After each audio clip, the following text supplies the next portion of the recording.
Bismillahirrahmanirrahim. Assalamualaikum warahmatullahi wabarakatuh.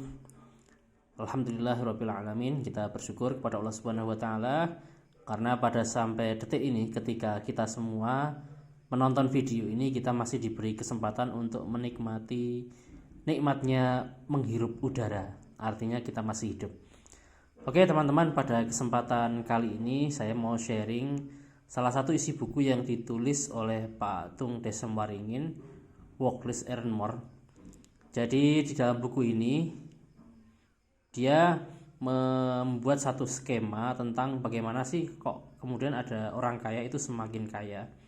Sebenarnya kalau kita lihat dari skema ini teman-teman, itu adalah mengambil dari framework Serial Rich Dad yang ditulis oleh Robert Kiyosaki.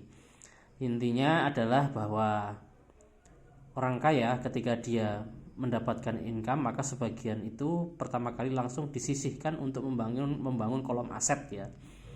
Kemudian dari aset pertama dia menghasilkan pendapatan lagi, dan pendapatan itu kemudian disisihkan ulang untuk membangun aset yang ketiga. Aset yang kedua, mohon maaf. Kemudian dari aset yang kedua ini menghasilkan pendapatan lagi, kemudian disisihkan lagi untuk membangun aset yang ketiga. Aset yang ketiga menghasilkan pendapatan lagi, kemudian dari situ disisihkan ulang untuk mendapatkan atau mengkreasi aset yang keempat. Kemudian dari aset yang keempat mendapatkan income lagi, kemudian dari aset yang keempat ini dibuat lagi untuk membuat aset yang kelima dan seterusnya. Inilah kemudian yang membuat orang kaya itu semakin kaya dari sisi personal finance. Nah bedanya dari sisi saya ingin jelaskan begini ya. Jadi yang barusan saya sampaikan itu bahwa saat orang kaya itu membuat satu aset untuk menciptakan aset yang lain, bahkan asetnya itu bisa berlipat ganda, itu adalah satu pemikiran strategis ya, yang sifatnya itu umum, bisa diterima oleh kalangan mana saja, oleh pemikiran apa saja. Namun yang membedakan antara satu ideologi dengan ideologi yang lain dalam membuat aset itu adalah tentang mana yang boleh dilakukan, mana yang tidak boleh dilakukan. Di dalam kapitalisme misalnya, aset itu bisa berbentuk misalnya kepemilikan saham. Saham itu sendiri memang sudah bermasalah dari segi akadnya ya. Ditambah bisnis-bisnis yang ada sahamnya itu boleh memiliki kepemilikan umum seperti tambang batu bara, tambang emas dan lain sebagainya, yang kepemilikannya itu boleh dimiliki oleh swasta atau asing, bahkan asing. Nah, padahal di dalam Islam kepemilikan umum itu hanya diperbolehkan dikelola oleh negara untuk kepentingan umum, kepentingan rakyat. Nah, maka dalam hal ini kepemilikan aset seperti ini itu dilarang di dalam Islam. Nah, kalau aset yang dimaksud adalah bisnis ya, bisnis itu dalam perkara atau hal-hal yang itu diperbolehkan ya, dalam hal misalnya kepemilikan individu dalam produk-produk yang diperbolehkan. Tetapi kalau di dalam kapitalisme, produk itu bisa sesuatu hal yang diharamkan atau barang najis misalnya.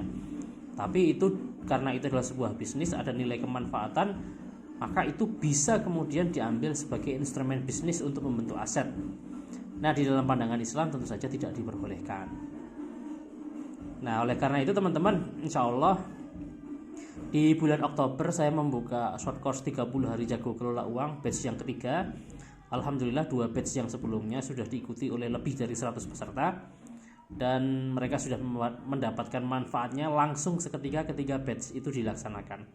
Mengapa demikian? Karena short course 30 hari jago kelola uang ini adalah walk the talk. Jadi yang saya lakukan itu adalah apa yang saya katakan. Saya melakukan apa yang saya katakan dan mengatakan apa yang saya lakukan. Jadi sifatnya itu sharing pengalaman, dan ini saya bagikan kepada para peserta short course 30 hari jago kelola uang.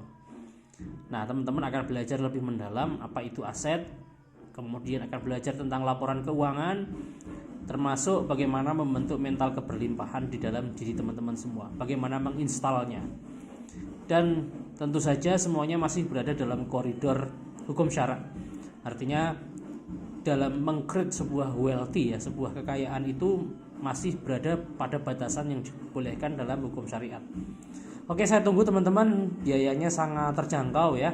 Teman-teman bisa langsung chat aja ke nomor WA saya 0823 3590 3841. Saya ulangi lagi ya, 0823 3590 3841. Langsung di chat saja. Kita gabung di kelas bulan Oktober short course 30 hari jago kelola uang. Assalamualaikum warahmatullahi wabarakatuh.